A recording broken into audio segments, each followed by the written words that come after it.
blood. Very ancient blood. You want to take a guess at whose blood it is? It's like 5,300 years old, and it belongs to Ötzi.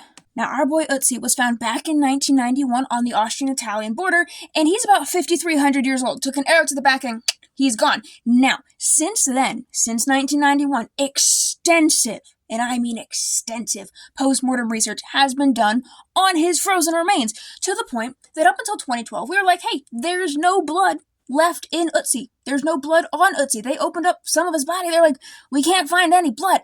However, back in 2012, researchers had a fun new little probe that they were using, and they're looking at Ötzi, and they found some pretty interesting things. Now they're taking their fancy nano-sized probe, and they're looking at the arrow injury on his back that killed him a few thousand years ago, and they're looking at injuries on his hand, and they're like, hey, what are these donut-shaped things that we're looking at that suspiciously look quite a bit like red blood cells?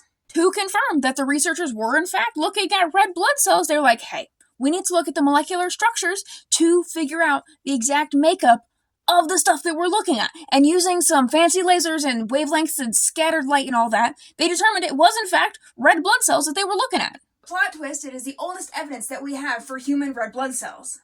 It's also important to know that our boy Ötzi here was shot in the back with an arrow and then died sometime after. And during all of this blood research, they also found evidence of there being fibrin in the samples that they were looking at. Now, fibrin is a blood clotting agent that disappears after a while. So the presence of it suggests that Ötzi died pretty soon after getting shot in the back.